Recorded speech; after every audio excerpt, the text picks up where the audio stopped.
thank y'all so much. Welcome. My name is Monica Baynarts, and I'm with Coastal Ice and Water, and I am so privileged to be the chair for this committee. Y'all know that I'm like a broken record when it comes to this, but this is easily my favorite thing I get to be a part of. This room feels so warm and welcoming, and it's just such an honor to get to stand up here and chat with you. For a brief introduction. So we've got such a good luncheon planned. We are so excited to listen to the commissioner up on stage, and we've got an incredible charity that we're supporting that you're going to hear a little bit more about later. Some really good raffles, an incredible purse. So if you haven't gotten a chance to get Kendra Scott before y'all leave today, they will be here after the program. But I am going to invite Miss Tammy Nelson, who serves on the committee, up here. We are going to kick it off. She's going to bless this food and the event, and we're going to get started. Can I get everyone to stand as we go to the Lord in prayer?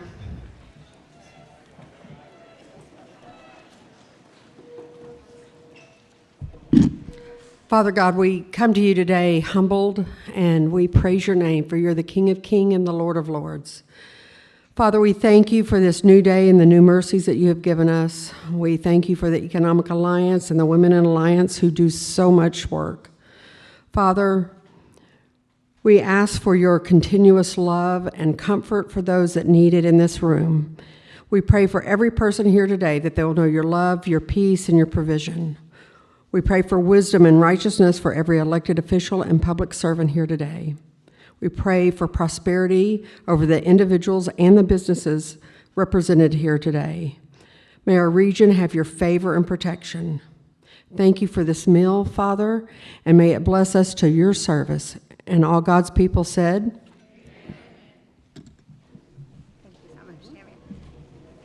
Thank you, Tammy. So yes, and now I get the unique privilege.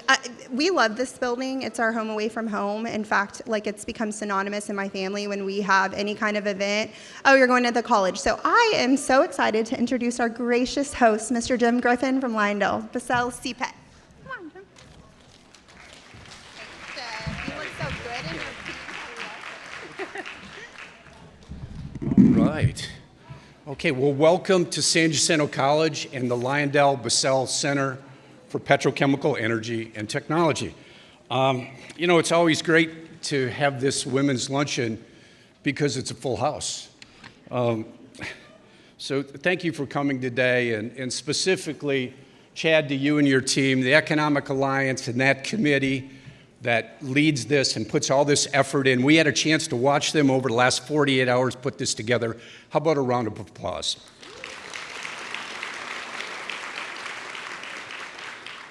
So there's a lot going on to San Jac. I want to highlight just a few things. We are in the middle of our summer term, and it's busy. So for example, this building, we have 1,200 students here during the summer term.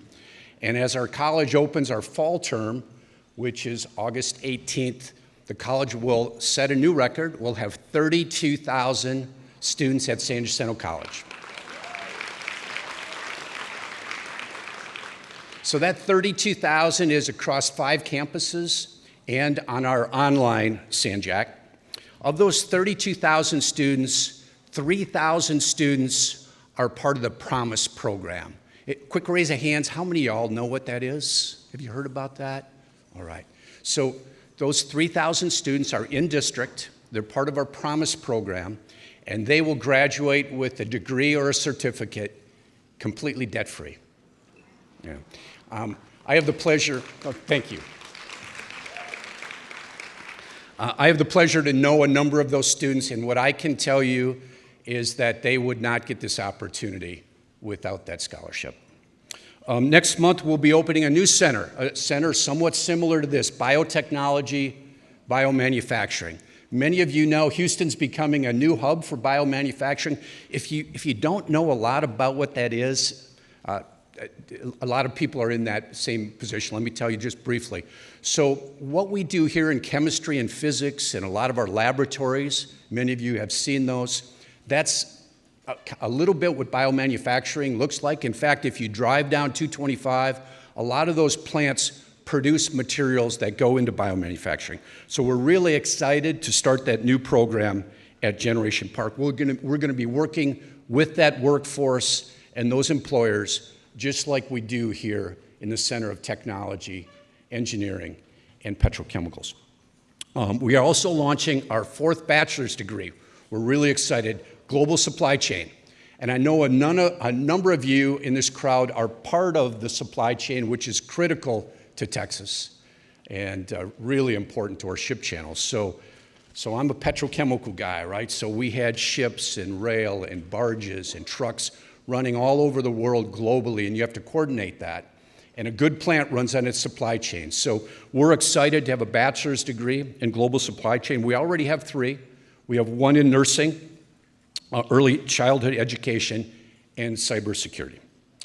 All right, so you can see there's a lot of exciting things going on at San Jac. That's not what you came here today. You came here because the Economic Alliance put together an awesome program and a wonderful speaker. We have Harris County Commissioner Lesley Briones with us today. Hey, Lesley.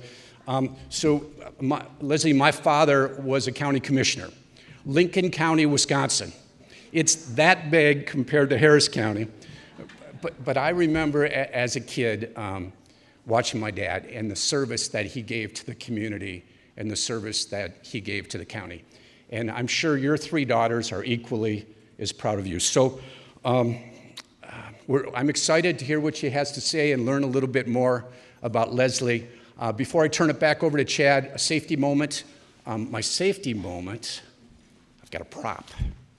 Okay, so this is risky in this room of 400 people that have this beautiful couture on, but you could probably work these glasses, right? What do you think? Okay, safety glasses. For the chemists in the room, this is polycarbonate. For those of you that don't know what polycarbonate is, don't worry, I'm not going to take you down there, but we have 2 of our partners that make this polycarbonate. So if you go on Amazon tonight, you can get this pair for $2. And you get 20 other options, much more expensive, but they might fit your couture better than these glasses. So last year in the United States, on a serious point, we had 2.5 million eye injuries in the United States, and the majority of those were off work. So I can tell you what I do with these. At $2 a piece, I've got a whole bunch of them, and I've got them stored all over the place because what you know about safety glasses is if they're available to you, you'll wear them. In fact, in my truck, I keep several pair because I help out a rancher, and often not everybody remembers to bring those. So that's our safety moment for today. Again, think about those eye injuries and how significant that would be if that was with you or someone in your family. Thank you again, Chad and the Economic Alliance. It's really a privilege for us at CPET. How many of you first-time visitors to CPET? All right, a bunch of hands. Okay, hands up from the San Jac folks. All right, so when we're done today, if you would like a tour, we have 35 laboratories, and today we have 3 different industry partners that are here doing their training along with our students.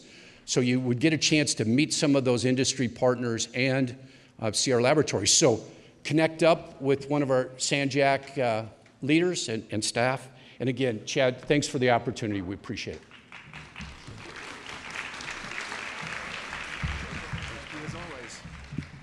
Yeah, big round of applause for our host, San Jacinto College, and Jim that runs this place. It's a phenomenal facility. It really is.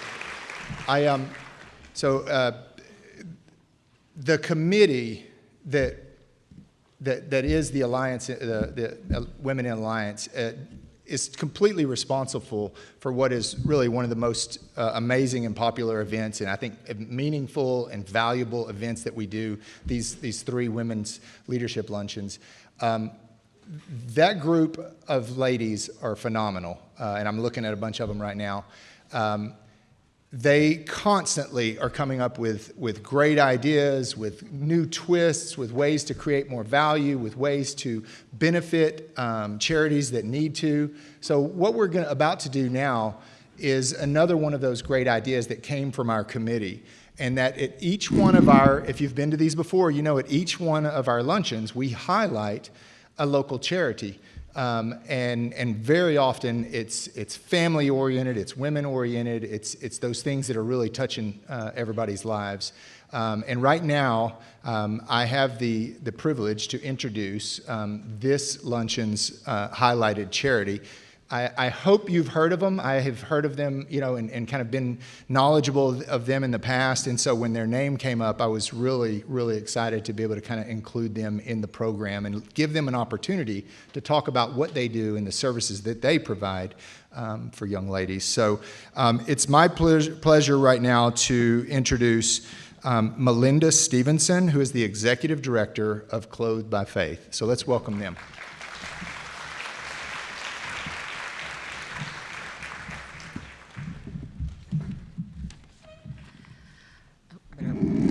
Short. My name is Melinda Stevenson. Like you said, I'm the Executive Director of Clothed by Faith, and our team is so excited and honored to be here today at this luncheon. I've attended this luncheon. It's such an incredible event, and so I just want to say thank you from us just for the opportunity to be able to share more about what we do at Clothed by Faith. And so at Clothed by Faith, our mission is to demonstrate God's love through the provision of clothing to those in need. And so we believe that something as simple as the gift of clothing can restore dignity, boost confidence, and open the door to opportunity. Since 2013, we've provided clothing to over 151,000 people across the greater Houston area. And because we rely on donations and volunteers, we do that where we provide a bag worth a week's worth of clothing, cost about $25 to provide, but the value of that bag is right around $300. And so last year we partnered with 116 different agencies and nonprofits, 21 different school districts to give clothing to 19,000 people. And that number is only going up. We hear from social workers, counselors, case managers who are telling us about kids who are being bullied for what they wear, or they're missing school. This is a huge problem because they don't have the appropriate clothing to wear to school. And there's so many families across our area that are just struggling financially with the cost of everything going up. And so we're able to help them take some of that burden off by providing clothing through these other organizations that are doing an incredible job to meet needs for them, especially our schools and our foster care agencies. Those are some of the biggest partners that we have with serving our kids. And so Clothed by Faith receives no government funding. We rely entirely on donations from individuals, businesses, churches, people like you who really care about making a tangible difference in our community. And so this is more than just an invitation to give. It's really an opportunity for you guys to get involved. Whether it's a financial gift or doing a clothing drive or maybe having a group come and volunteer with us or helping even to deliver clothing to our local school district partners, there's so many ways that you or your team can come alongside us. So I want you to watch this short video from 3 of our school partners just to hear a little bit more about the impact that receiving clothing can have. I would say it helps our students feel more confident. It boosts their self-esteem, especially bullying around nowadays. They do get bullied. I had a student that had holding issues, didn't feel comfortable going, so I did reach out to Clothed by Faith. They provided him new shoes, and he was happy. He said they weren't new shoes, but they were new to him. And that boosted up his confidence to face his bullies and also keep going to school on a regular basis. But also it helps our parents. Some of them are seeking job opportunities, they live in shelters, and they don't have proper work attire to go to the interviews and things like that. So being able to have Clothed by Faith provide that to our families and parents and support getting those interviews and everything. I had a family that one of the parents had lost employment, and they were just kind of going through financial struggles. The kids were growing out of their clothes and shoes as well. And so I was able to put in a request with Clothed by Faith, and they were able to fill the order. It was a family of 6. And so we were so appreciative. The kids definitely had smiles on their faces because they weren't coming to school with shoes that were too tight. They weren't uncomfortable during those days. And so their smiles were really just lit up from receiving clothing. And one thing that I do like about Clothed by Faith is that The clothes are of good quality, especially like the shoes, just how they package. Like you can really tell that they care about the families that they serve, and we greatly appreciate it. Families? Yes, so Clothes by Faith is actually one of our biggest partners because, clothing is a big need in our community. And actually, I was here to pick up for a family of 4 that mom was actually trying to decide, do I get glasses or do I get new clothes for my children because they've outgrown their clothing. So we definitely really appreciate all of the support that we get from Clothes by Faith. So as you saw, the need is real. And I do want to highlight one of our special partnerships at our Katy location is actually with Precinct 4. They have a social work department, and they actually come to our Katy location and pack the bags for the clients that they're serving. And that really just gives them, they said it just really gives hope to the constituents that they're serving as they're trying to help them start new beginnings in their lives. And, we want to say yes to every child, every school, and every organization that asks, but we can only do that with your help. The need is growing faster than our funding and our volunteer team and our space. And so one exciting thing for our Deer Park location is that we have the opportunity to move into the Oasis Community Center South, which will give us more space to accept more donations, have more inventory, and really just serve more people in the community. And so your support allows us to really respond with love and dignity and with hope. And when you engage through giving or volunteering or hosting a clothing drive, you help us multiply the impact that we're able to make in our community. So please visit our table. We'd love to talk to you and answer any questions. And I want to invite you to come to our Deer Park location. You really do have to see the space to really understand what we do, and we'd love to have you visit. And there are QR codes on your table, so if you want to give, we would appreciate it. Thank you so much for this opportunity.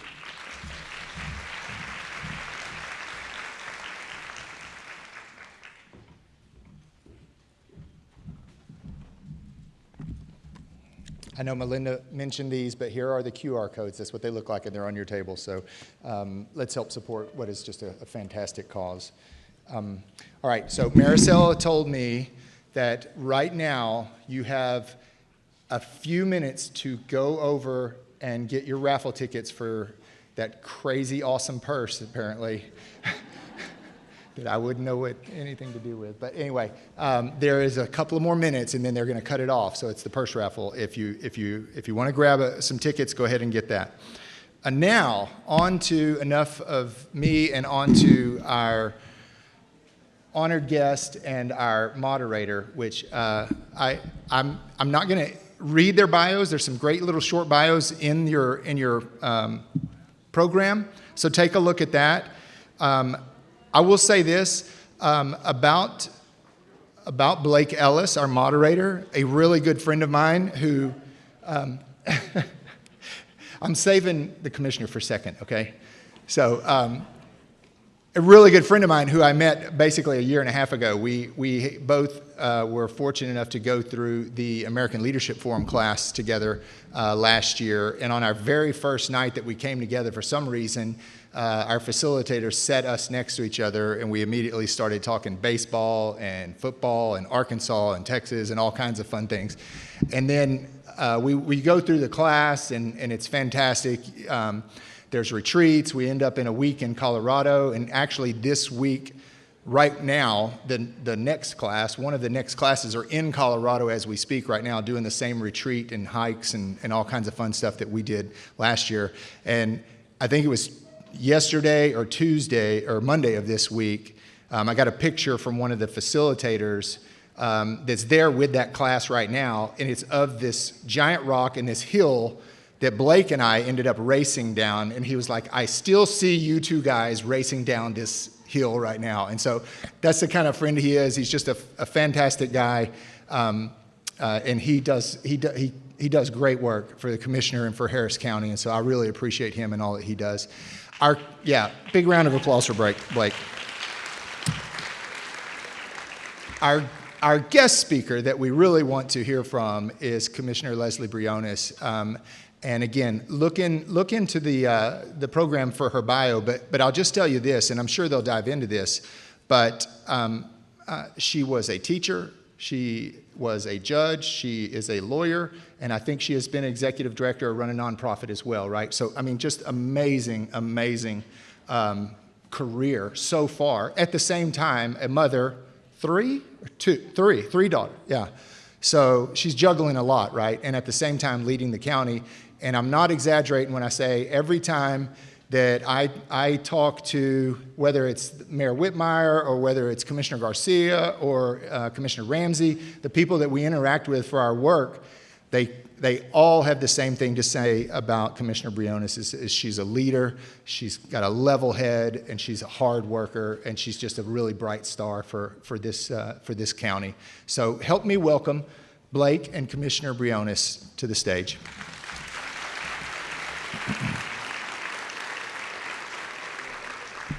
While they're, yeah, and please take my picture down. Yeah, thanks. I didn't realize that was up there. So sit, oh, hey. While they're getting set, and I know Mandy will show the slide, but there's a chance for audience questions. So do it via the Slido app. You can do the QR code here or at your table in your program. But have some questions ready, because when they get through, we're going to go to some audience questions. So I'll turn it over to y'all. Blake? There we go. Hey, thank you all so much for being here. I am very excited to dive in and interview my boss in front of a room of people. It's going to be entertaining. We're going to keep you on your toes. Look, I think y'all know about Commissioner Briones' heart for service, and y'all probably know a little bit about her journey. But today we are going to dive in to talk about some of the stops along her path. We're going to get as personal as we can. And as Chad said, we have questions at the end that y'all will have an opportunity to ask. So thank y'all for being here. And I am going to dive right in. Our first question for Commissioner Briones is about how you became a county commissioner. Can you just tell us a little bit about the journey that led to you being a county commissioner here in Harris County? Sure. Thank you, Blake. Well, first of all, can we please give it up for Chad and all of the team at Economic Alliance, please? And to Monica and all the leaders who make Women in Alliance happen. Can we give it up, please? I love coming to this event. I always the fellowship here, the sisterhood here, and I leave with my cup full. And so I thank you for the opportunity to be here. And to all of our sponsors, thank you for making this possible. And San Jacinto College, thank you for hosting us. And I see that two of the sponsors are two of my colleagues at Commissioner's Court, and I know they have some of their team members here. So Harris County Commissioner Precinct 2, Adrian Garcia, and Harris County Commissioner Precinct 3, Tom Ramsey, and their team members. So thank you. And I see a lot of other team members from Harris County here. So if you can raise your hands, it is an honor to work alongside you and the approximately 20,000 people who work at Harris County. So thank you.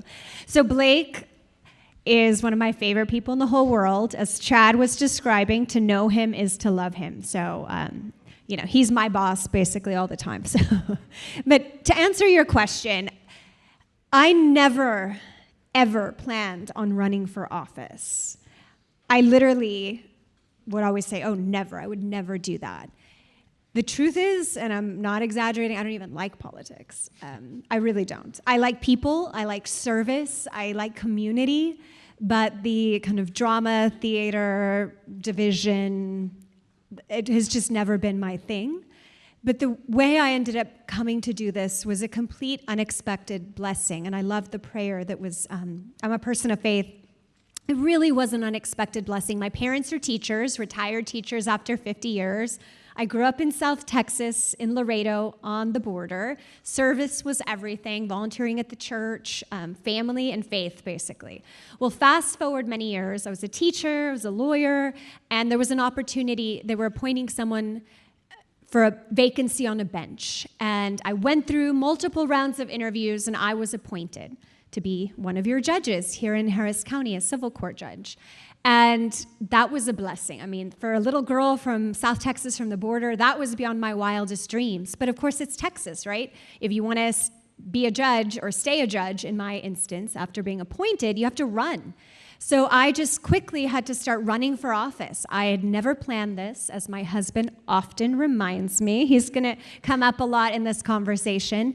He's like, you never wanted to run for office. But I love service. And then this position came into play in 2022. And the more I learned about what a county commissioner can do to improve the quality of life, day-to-day life, whether it's after a disaster, being a first responder, whether it's filling a pothole, whether it's improving your neighborhood park, whether that is the public health initiatives, the economic opportunity, just what we do as a county in partnership with so many of you. I can go on and on about the role, but the more I learned, I said, this speaks to me. So I prayed about it, talked to my family, talked to trusted advisors, and I decided to go for it. But it was very much high risk, high reward. Because under the Texas Constitution, I had to resign from the bench that I was appointed and I had won in 2020 to stay. I had to resign from the bench to run against a very well-funded incumbent of 10 plus years with many other Democrats in the primary. And so my husband thought I was crazy because I resigned from something I love. I was unemployed because I was campaigning, still paying my student loans, so I don't come from money. And he's like, well, honey, if you're feeling it, sure, I support you. And so by the grace of God and the people of Harris County Precinct 4, they gave me the opportunity to serve. And now I work with approximately 500 Harris County Precinct 4 team members. And every day, it is the joy of my life to be able to try to show that government can work, and government's listening, and government's trying to deliver in a way that's effective, efficient, and transparent. So happy to share more detail, but the truth is I never planned on running. And this really has been an unexpected blessing. And again, growing up as a little girl in South Texas on the border, this is beyond my wildest dreams, and I just have a profound sense of gratitude. Thank you so much for that answer. And for those of y'all who are brushing up on your civics, you're remembering that to be a county commissioner is to be both a legislator setting policy for the county, but also an executive running this precinct. So it is one of the busiest jobs that you could have. And Commissioner Briones, in our 180 years of Harris County, was the first mother ever elected in her own right to serve in that role. And so yes, that's right. And our next question really goes to the heart of being a mom, but also being one of the most powerful leaders in the state of Texas. And it is, how do you balance work and family as you lead your team at Harris County Precinct 4? Every day is a challenge, and I would love your advice, because can you raise your hand if you're a working parent? That's the vast majority of this room. So we all know the challenge, we all know the joy, we all know what it's like every day, right? And trying to be your best self for your family, trying to be your best self at work, and trying to be your best self for the community. It is a challenge, again, because this was never expected. My husband, luckily, has been leaning in, and he's a lawyer. He works at a big pipeline company. He works a ton. We have 3 daughters who are amazing, and they're my why. But I often, especially as someone who's super type A, kind of overachiever type, it's really hard, right? To just always have that mom guilt, or to have that guilt that you're not your A+ version all the time, even though you're trying your damnedest, right? And so what I try to do is pray and give myself grace. And more importantly, what I've tried to do is create an environment at our Precinct 4 team, and I'm trying to do it throughout the county, but where we all give ourselves grace, because we need it. And I think that you can be your best self at work when you can show up as your authentic self. When I remember working at a big law firm downtown, and there was not many female partners, much less minority female partners, and I found out I was pregnant. And so I went to this Latina partner thinking, okay, she's going to be the first one I tell. She was my mentor, or so I thought. And I was going to have this conversation before I went to go talk to everyone else. And it did not go as I planned. She went on and on and on. How could you do this? How could you do this to your career? After everything we've invested in you. Oh my goodness, this is so soon. On and on and on. like, why did you do this? As if I could like unmake myself pregnant, right? Magically for her career ambitions. And I just stared at her. And I remember thinking at that moment, as this like baby lawyer, junior associate, who really needed that job, thinking, oh my goodness, if and when I ever have the chance to lead my own team and set policies for my own team, I will never make someone feel like this. On the contrary, we need to be shifting the paradigm where it is applauded, where you show up as your full self at work, that you're not apologizing. One of my favorite luncheons with y'all in past years was one of the speakers was like, don't apologize, right? Like we should create, and all of you are as leaders in your companies. And so I can go on this topic because I feel very passionately about it. But it is okay to be in a meeting and say, I need to go because I have to go pick up my kids, or the daycare called, my baby has a fever. That is okay, right? Because we hire people we trust, we hire people who are excellent, we know they'll get the job done. But we need to be the change. As the most advanced nation in the world, we should also be the most advanced nation in the world in terms of allowing our team members to be their authentic selves, because then we will get the product, we will get better deliverables, right? Better excellence when we do this. So it's a struggle for me every single day when I get home and I'm like, oh, we don't have milk. I'm like, I feel like a total failure. Why don't we have milk? And I run HEB. I love HEB, by the way, but like that's my hobby, is like running HEB. That's like, or like the 5 minutes I shower are the only 5 minutes I have to myself, to be honest. And so it's a struggle, but I would welcome the wisdom in this room because I know we're all trying to figure it out together. And as leaders, I hope we can help our teams co-figure it out, right? Because we don't have the answers, but together we're stronger. I will say this, having the opportunity to work with Commissioner the past 3 years and to kind of build the culture on the team. As a working parent myself, our kids go to school together, and it really is a pleasure to kind of recreate that model because I think all of us have struggled with that. The only thing I will say is I was comparing my little angels, I have 2 boys, Commissioner has 3 girls. I was comparing my boys' report cards to Commissioner's daughters, and it seems that maybe girls are smarter than boys, but either way, family first, right? So the next question is one I have to change up a little bit because I see that the question is, what do you love most about what you do? And I know that is, of course, working with me. So I'm going to take that off the table. So aside from that, what is the thing you love most about your job? You stole my answer, Blake. No, I do adore him. He's one of my favorite people in the whole wide world. And my daughters call him Theo Blake and his husband Theo Sean, and he's family to me. So I love Blake and I love my team with my whole heart. So that was my answer. Don't so make my me team cry. really is part of the answer because we have a ball every day.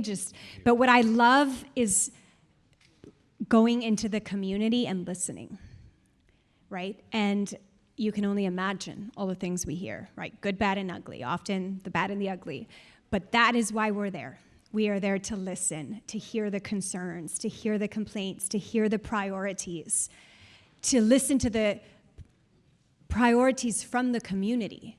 And then we need to come up with an action plan to be able to deliver progress and results. So for example, we have done well over 20 town halls since I took office 2.5 years ago, and dozens of community meetings for master plan, for economic trainings. We've done, hundreds at this point of various events in the community.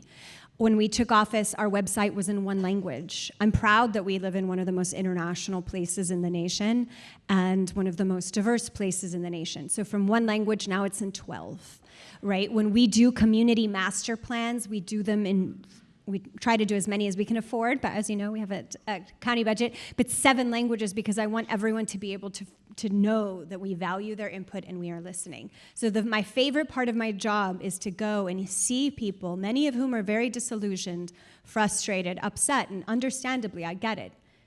But to be able to show up and say, I'm here, I care, I'm listening, and then to go back into that community and say, hey, we've been able to deliver 20 miles of sidewalk in this area, deliver this drainage project. We've been able to do these trainings. We've increased the participation of women and minority-owned businesses.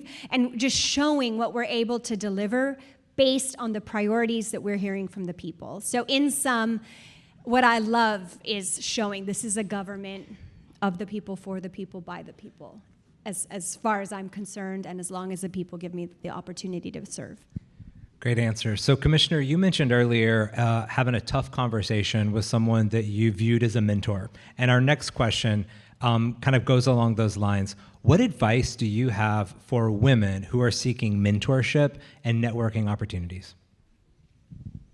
First, be your authentic self, because whoever is going to mentor, sponsor you, needs to be mentoring and sponsoring you, not some version that you think they want at that place at that time, right? So number one, just be authentically yourself. And if you can't be, then you're probably in the wrong space, right? Like, we need to think through different opportunities. Number one. Number two, really, and I'm sure all of you are masterful at this, really see it as a symbiotic two-way street. Because I feel like as mentors, which I'm sure most of us all in this room are, we get out from that relationship as much as we're giving, right? And we need to make sure it is truly something real and a connection, versus we've all had those experiences where it's transactional and it just feels very contrived and fake. So when you show up as your authentic self and you seek true feedback or advice, I think that allows that pathway for it really to be more meaningful. And then stay in touch.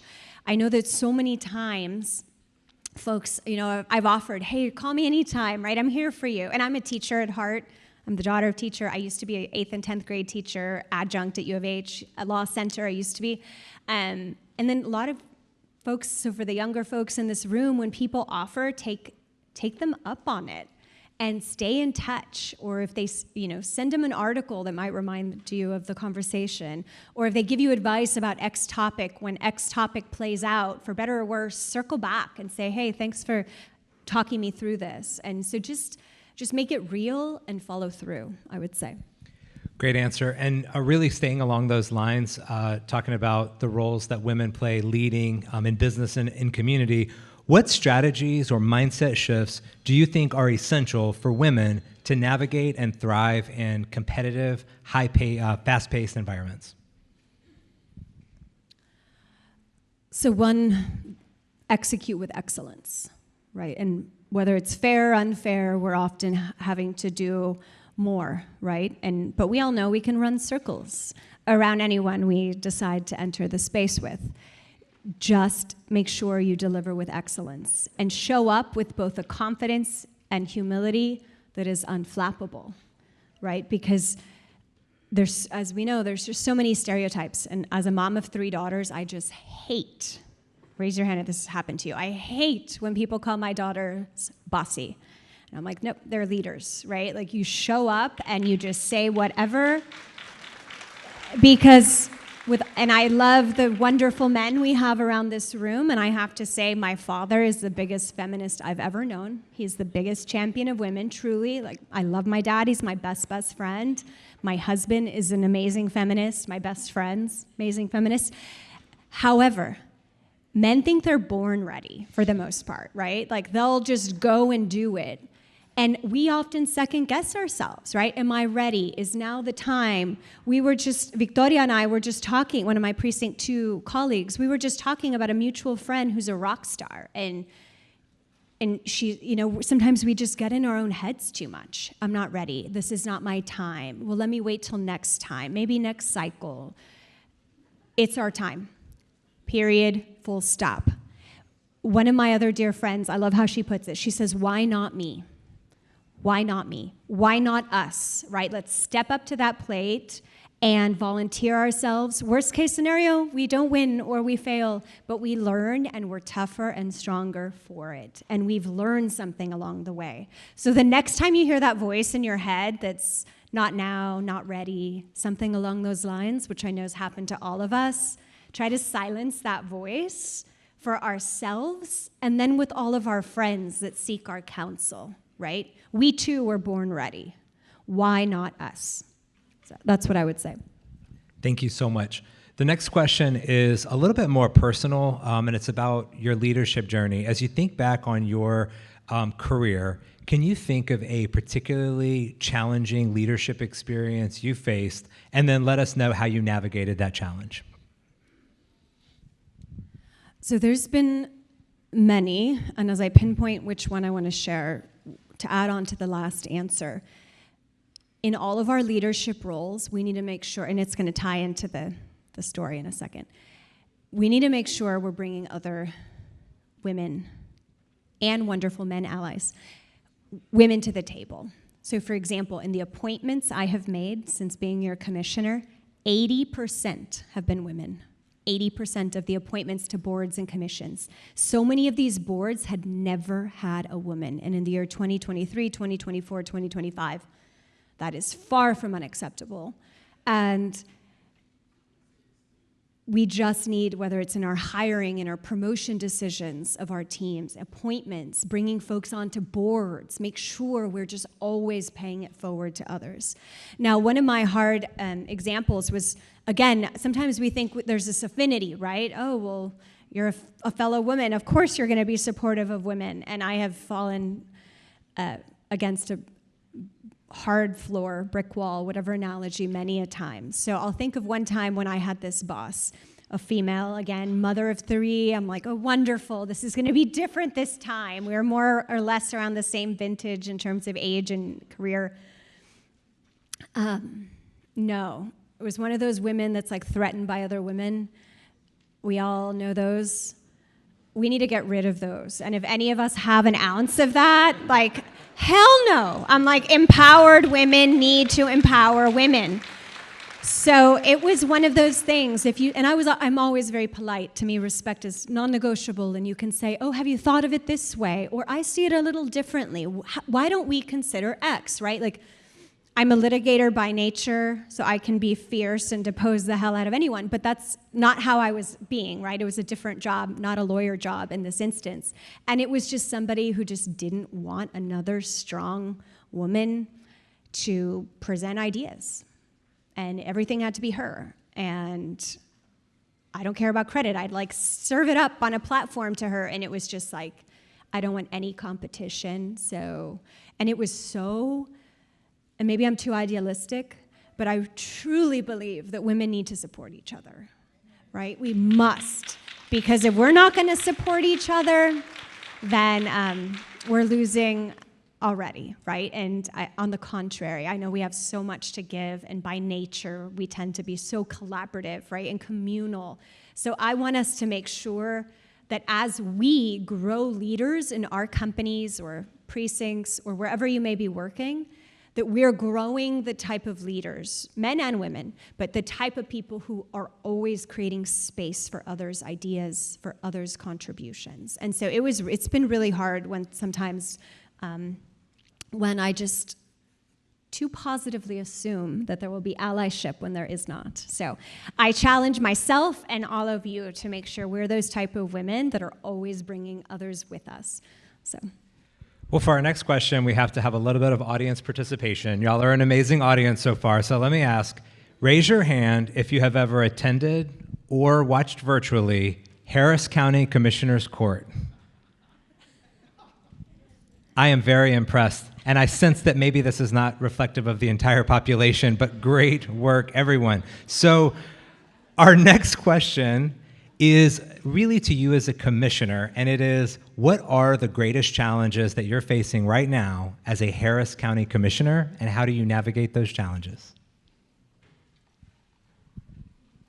There are many. One is a huge budget deficit that we're navigating as we prepare for this next fiscal year, which starts October 1st. We have public town halls across the county, so I invite you, and you can help us, again, tell us your priorities on where you want your tax dollars spent. So that's a long conversation that I will not spend more time on, but please, if you don't already, look up the Office of Commissioner Lesley Briones, Precinct 4. Just Google, follow us, because there's so many opportunities to partner with us and provide feedback. So that's one challenge, the fiscal reality. And as somebody who grew up check to check, and my parents at different points in our lives had multiple jobs, in undergrad and law school, I had multiple part-time jobs, plus financial aid scholarships. Like, every single dollar, I take it incredibly seriously as a steward of your resources, right? And so how can we find efficiencies? Where can we be more strategic, right? Because to me,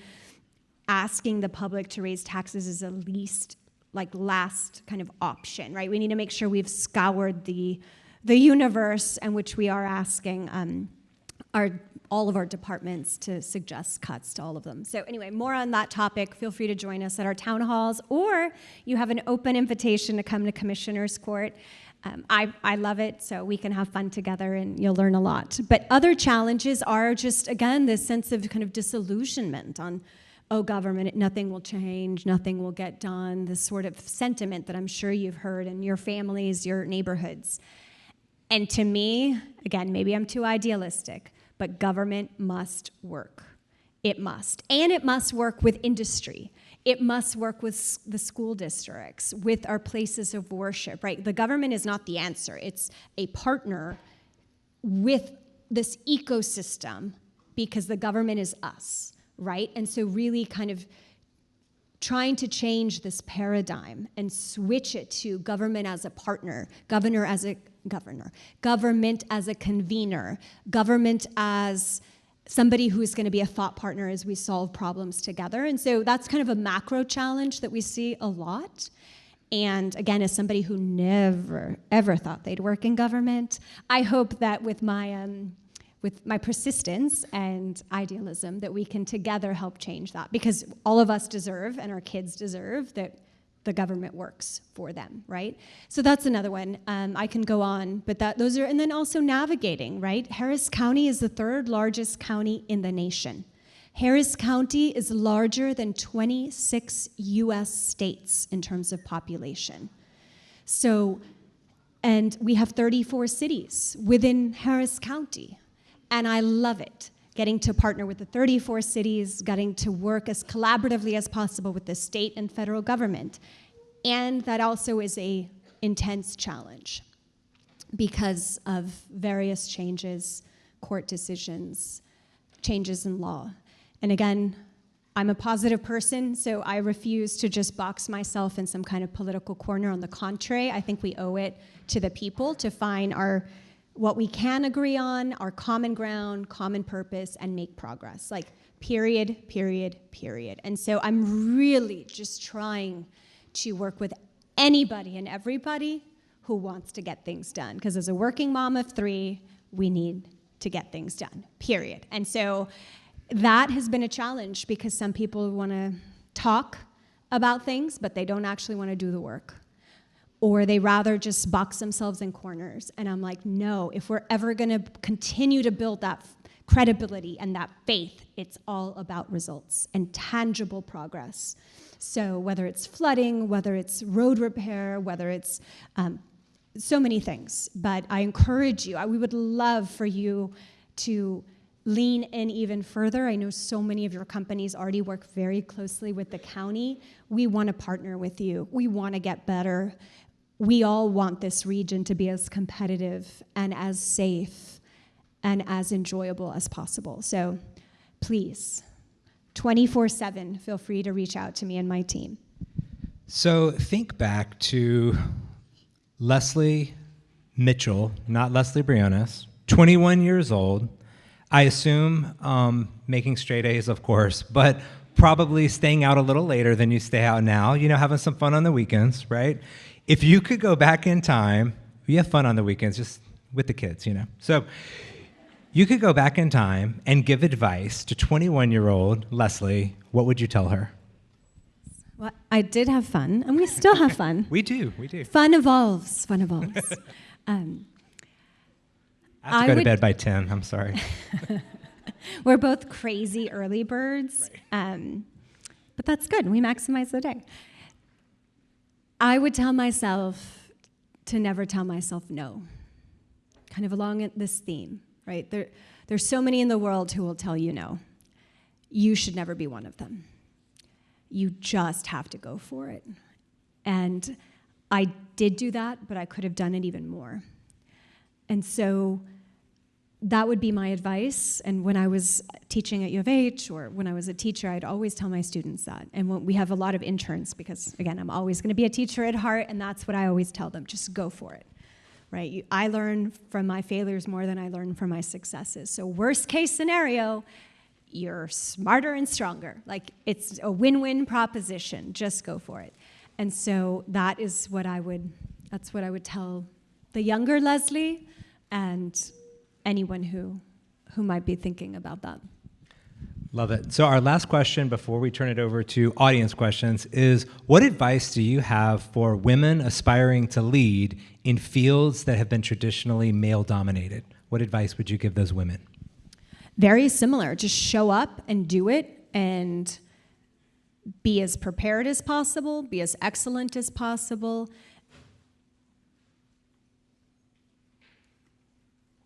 And basically create these drop the mic moments based on just how damn good you will be, right? And so they may be, oh, you got here because blah, blah, blah, whatever. They'll have these myths or, oh, she's good for a woman, or Lord knows what we have all heard, and we don't need to go down that road.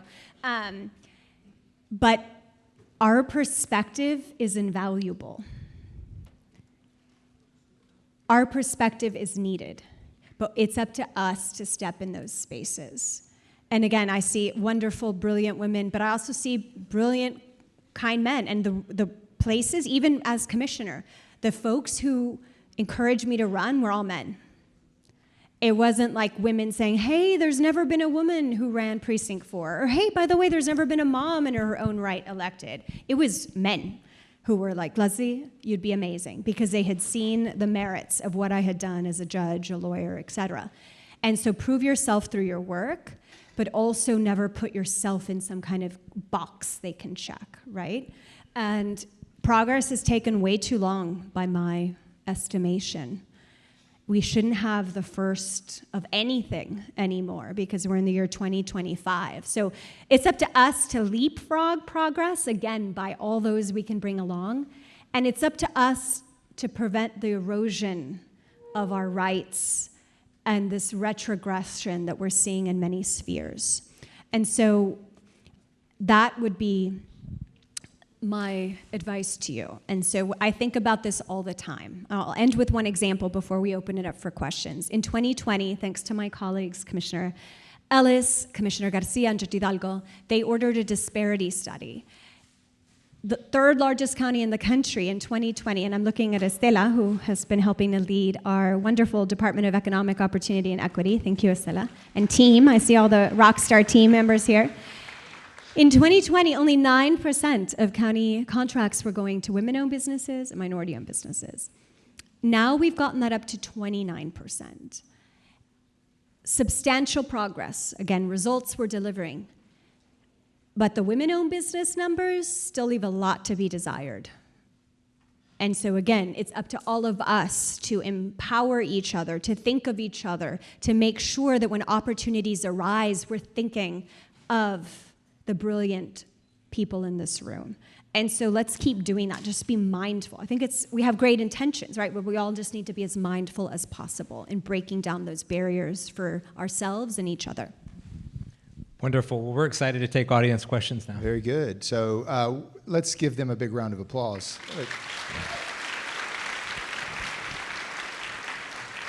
Now, y'all begin to see what I was talking about when I was talking about Lesley and how inspiring she can be.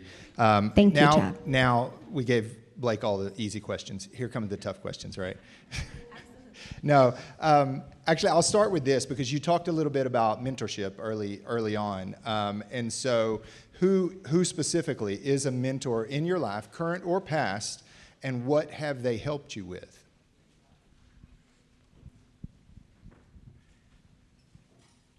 You can't say Blake. Darn, my answer was taken again. Stole it again, right?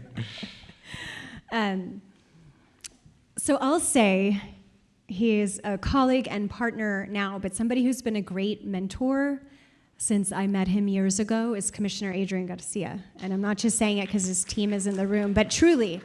And so I remember back when he was sheriff and just seeing how deeply involved he was in the community. And I remember thinking as a voter, as somebody, again, who is not involved in this world, thinking, wow, we need more of those people who really care about people and being inspired. Fast forward, interviewing, because there was this vacancy on the bench that I was telling you about, interviewed, and I was appointed by Commissioner's Court, ironically. And it was Commissioner Garcia who really advocated. And even when I was appointed, it wasn't like, okay, well, that woman's on the bench, okay, cool, on to the next thing. No, he made sure, and his team made sure that I was supported as a judge, and then as somebody who was gonna have to run, help me navigate these very complex, interesting political world. And then fast forward, now that I'm a colleague on the court, it's wonderful to have a partner who believes in empowering all people, but especially, again, for all the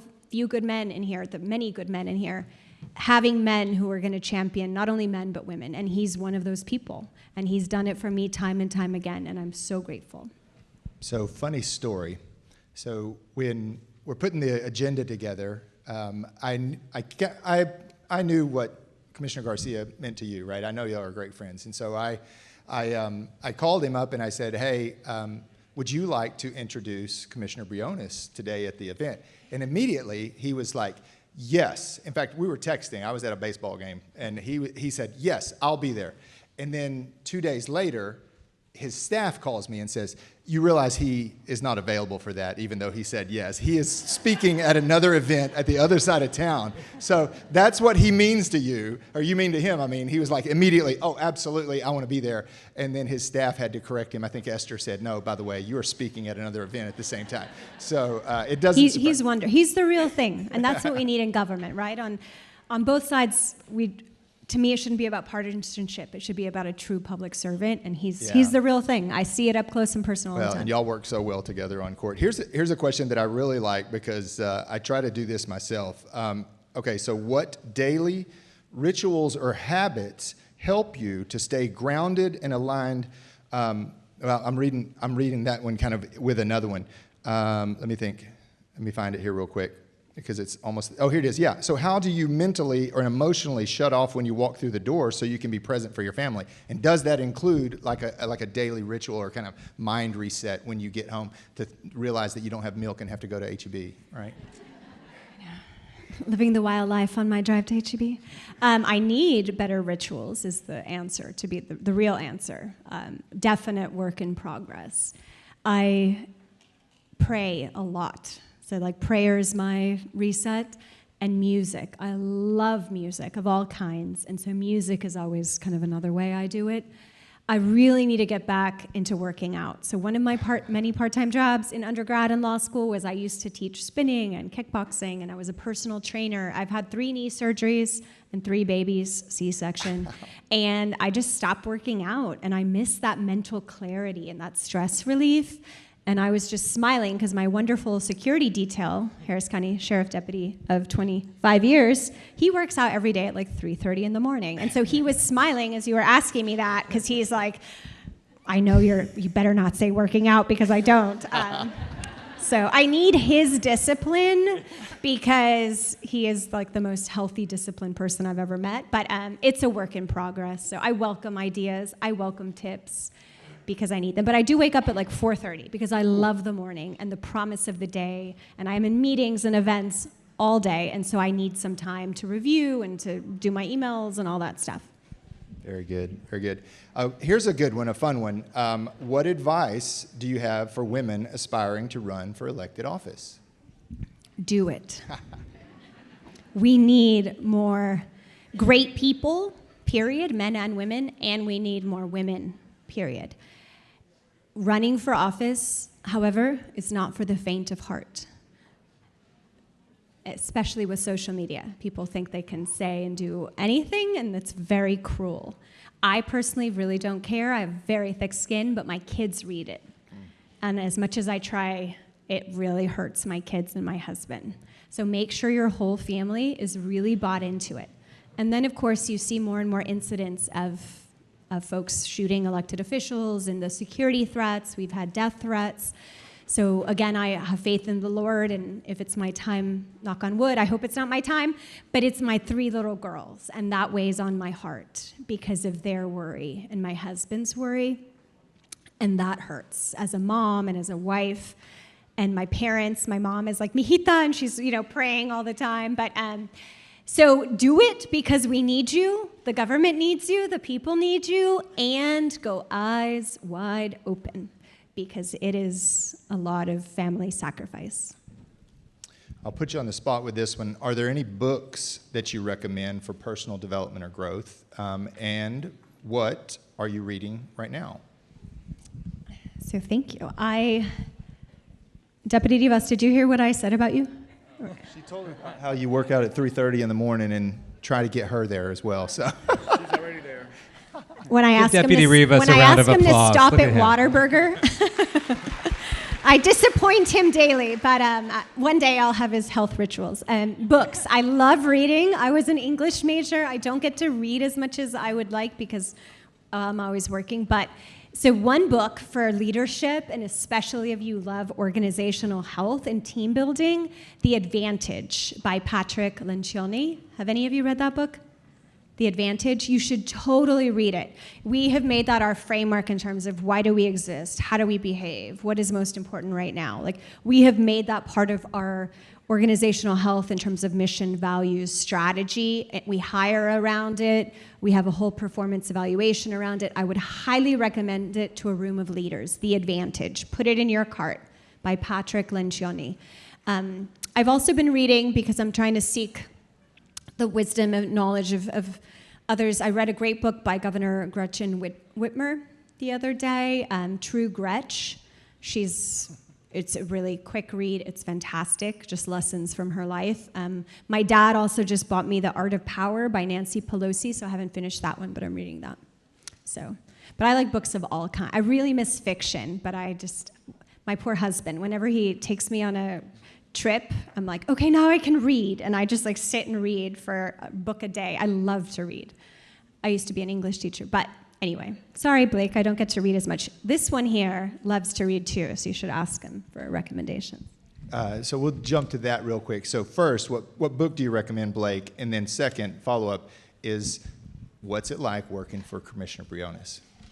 Ooh, okay, one of those is maybe easier than the other. I was just reading, it's one of my favorites.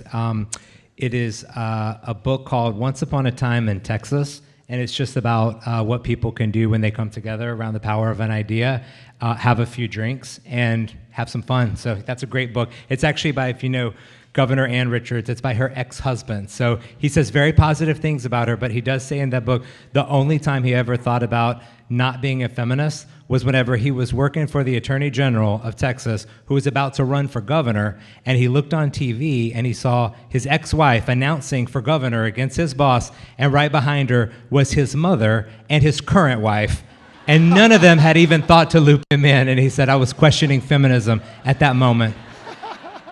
Best thing about working for Commissioner Briones is, oh my God, like you guys see what I get to work with every day, like you know her. Pretty much every day someone comes up to me and says some version of, is it as awesome working with Commissioner Briones as it seems like it would be? And the answer is yes, because she thinks big, she thinks bold, she's unafraid, by the way, in ways that I am often very cautious, and I have healthy fear. She's unafraid. Even like jumping into that primary, I would have been like, with your husband, I would have been like, this is a gamble. She took that gamble and it paid off, not just for her though, but for the voters of Harris County. So getting to work with someone who allows me to be a baseball dad and go out and coach my kids, but also have the opportunity to truly transform this third largest county that we love so much. Never believe when people talk about all the other wonderful places in Texas, it all starts right here in Harris County. So always come back to that and always remember that we can do great things together, and Commissioner Briones has shown us the way. Very good. No? Thank you, Blake. All right, one final question, because I know it's very important to you. As a strong supporter of women in leadership, how can government better support the development and accessibility of after-school programs for children? Yes. Absolutely. So again, why we need women and especially moms in office. We took office for Precinct 4, right? Precinct 4 alone is bigger than 8 US states. We have 10 community centers with free programming every day. However, little to no programming in my precinct was for children. It was almost all for seniors, and I love seniors. My grandmas, who may they rest in peace, their community center was their second home after their church. I love it. We will always serve our seniors with great love and great excellence. But there was nothing for kids, and as working parents, we're privileged, right? We can pay for after 3 or whatever kids program, but there's so many who can't. And so my team and I got to work. And so we have been partnering, because we don't need to reinvent the wheel, right? And so we have been partnering with industry on creating STEAM after-school programs. So if any of you or your colleagues might be interested, we'd love to partner. So STEAM after-school activities, sports, especially girls in sports, partnered with the Dynamo, with the Dash, and with others to do that. We have free summer camps now, and we look forward to expanding them. We started, so I used to be a tax attorney, one part of my career. So we started a 501c3 public charity arm, and all of my commissioners have one similar, to raise money, because so many from industry, so many generous folks, private foundations want to help us grow these programs, and we've been drawing in partners like the YMCA, Boys and Girls Club, and other nonprofits. So if you know of anybody, whether it's a partner nonprofit, a retired teacher, or a retiree who may want to help teach, again, we are open, we need and want partnerships. So that's one thing we would encourage you, and if any of you might be interested, please reach out. Same thing with disaster relief and recovery, not to go on another whole long speech, but so many of you have stepped up in the most inspiring ways after disasters. All of Commissioner's Court wants to continue to improve how we respond, and so many of you have stepped up. So if that's an area of interest, we would love your partnership. So many things, whether it's debris removal, distribution centers, cooling centers, warming centers. Again, we're in this together, and we're open for business, and we're here to partner. And so I know that's the last question. Is there any more, Chad? No, I just want to say thank you. No, that's fantastic. So let's thank the Commissioner and Blake. Thank you all y'all so very much. Thank you. Thank you. Thank you, Victoria. Thank y'all so Thank you. much. Yes, thank y'all. One more round of applause, y'all. That was just absolutely phenomenal. You guys, Kendra Scott, our incredible partner, has some gifts for y'all. So please, yes, open that up. And thank y'all so much. We really appreciate that. So many good tidbits of, thank you. Thank you, Blake. While Yes, Commissioner and Blake are coming down, everybody stay seated for a second. Monica's got a couple of quick comments, but then we're going to take a picture from up above with them in the picture so that they can see everybody, because they want to see a kind of wide angle and see the whole group. So Blake. Okay. Yes. So while they're okay. getting set up, I love taking notes, right? So something she said, be authentic. That is like my favorite thing ever, because everyone else is already another person, right? Being authentic. And then y'all know I love me some spice, right? Drop the mic moments, like hello, yes.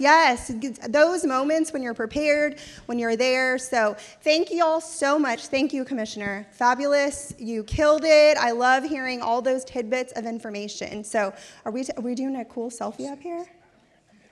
All right. Yes. Wait, where are we going? Right here? They want y'all to sit right there, yeah. Oh, yes, absolutely. Okay, so are we doing a countdown? Oh, no, she's headed up there. Okay, she's going up there. She just wants to get them there. Okay. All right, guys. So let me. Here we go. Okay. You want to tell us when? Yeah, sure. Okay, everybody look up. It's a beautiful sea of pink. I love it. Thank y'all for wearing pink. You want to be in there? Oh, okay. Thank goodness I have a free mic today, Joe, huh? Sorry, the commissioner empowers me to be a leader, so here I am. Best seat. Over here, I'm in your chair. Thank you, Chandra. Of course. All right, eyes towards me. 3, 2, 1. One more time. Beautiful, gorgeous people. Thank you. Thank you so much. All right. That is a photographer who knows how to get her shot, huh? Okay, so Thank you, Joe, for this, by the way. Can you imagine if y'all were having to wait for me? I just wanted to say thank you one more time to our sponsors. If you guys haven't gotten a chance to go around the room, yes, please give them a round of applause. I pulled up the program, too. I always say these people help make these things continue to happen. So if any capacity you serve, you're able to do business with them, give them a shout out, give them an opportunity, please do. Visit the booths. Kendra Scott obviously is giving 20% to our Clothed by Faith charity sponsor. So we do have some raffles to draw for that, so hang tight. But I just want to take a quick moment. Chad did fabulous thanking the committee, but they are the gift behind everything that this is. I say all the time they're the best part of this. So committee, y'all know. I need to say thank you. Stand up. Where are y'all? I know. I make you stand up all the time. Y'all, these ladies are the best ladies ever. Yes, please. They make this. Thank y'all so much. They make this happen. We have, as a committee, heard a lot of the feedback. We have added some more of networking events, including one that's coming up in August. So these are the upcoming events for Economic Alliance. And then how about a hand for that staff, too? Staff, stand up. Where are y'all? They make, yes. Mandy, come on, Kirsten. I see you back there. Everybody, yes, waves to Kirsten. He loves to be the center of attention. Heather, Mia, Maricela, Chad, thank y'all so much. Y'all make these events a priority for the members that you serve, and clearly, it's a gift. So I'm going to hand it over to Chad, and then I'll be back because we've got some important things to give away. Well, I'm going to let you. I'm going to let you draw this. These are tickets for a table of 8 to our October Women's Leadership Lunch. Which I'm really excited about. So if you put so it's just numbers. So draw one out and call the number. Okay, so this is for everyone who brought a bag of clothing. Is that correct? Okay, so thank y'all so much for doing this. All right, y'all got y'all's tickets ready? So it's 531-5303. Do we have a winner? Oh, yeah, yes! Come on, jump up. We love it. Woo! All right. So get with Maricela. Yes. Get with Maricela, and y'all will have the free table. Okay, good deal. All right, and I think that's good until we get back here. All right, you go get your daughter ready. Yes. So my final comments are this. If you are not a member of the Economic Alliance, what the heck are you doing? I'm just kidding. The Economic Alliance, I have to put my commercial out there. We're the Economic Development Corporation that serves the Houston Ship Channel, the Houston Port Region. Our mission is singular and focused, and it's to grow the economy. It's right down the middle of the road. It's creating capital investment and jobs, and we're here to help. So if you want to be part of that effort, whether it's in project work with Chad Carson and the Economic Development Group, whether it's in the policy committee, our freight or infrastructure committee, our workforce development committee, if you want to be part of moving the ball down the field as far as growing this region, come join the Alliance and get involved and help us all work together. So that's my pitch. Thank everybody for coming. Now, the good stuff, I'll turn it back over to our chairman, Monica, for some. Oh, did we put the door prizes up? Not till the end. Oh, no. Okay. Not till the end. Okay. Just Okay. look for the door prizes up there. So I get to do something really cool, and I get to bring my mom and my daughter on stage with me today. So yes, give them a round of applause. So, yes. So, I am in the thick of the season, right? So this is my oldest.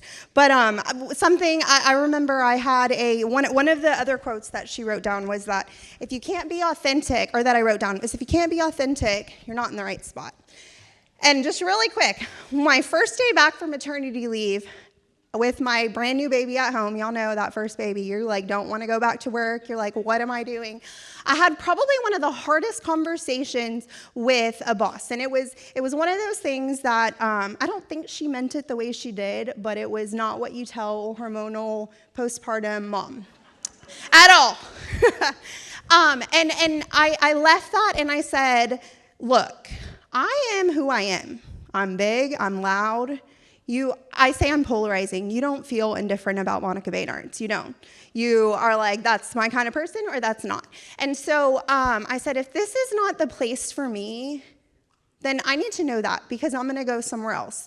But this is who I am. And I was a baby, And I had a baby, and I was definitely postpartum hormonal. But that was the best thing I ever did, because I have been authentic since. And she didn't realize what she was saying again. But so it is absolutely my pleasure to stand here with this little bitty spitfire of a girl. And I asked Mandy to share this quote because it's one of my favorite things, right? And so I am married to a football coach. We have opposite seasons. We bring the kids along with us every chance we get, because that's how you live your dream, right? Like, it's exhausting. There is zero balance. But Charlie gets to show up. Her little brothers get to show up. And I am so blessed to work for a company that lets me do that. And they sponsored this thing. So Charlie's going to tell you a little bit about Coastal Ice and Water. She told me she wasn't going to be nervous because she could sing in front of 5th graders. So let's see how she does. Give her a round of applause for me, y'all.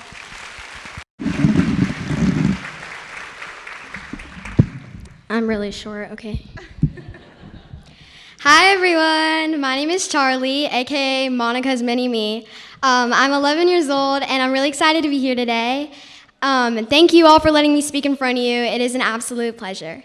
I'm probably the youngest speaker today, but don't worry, I won't ask anyone to make a TikTok. I'm here because I want to talk about something important, Coastal Ice and Water, and how they help people every single day. It is just a company that sells ice and water, but it's not just about selling stuff. It's about keeping people safe, healthy, and hydrated, especially at job sites and construction sites where it gets super hot. Now, I've never worked a construction job before, but I have carried in groceries when it's 100 degrees outside, so I think I get it. You might think it's just water and ice, but actually it's way more than that. It's helping people stay focused, helping teams stay on track, and helping workers make it home safe at the end of the day. Something I really like about the company is the team behind it.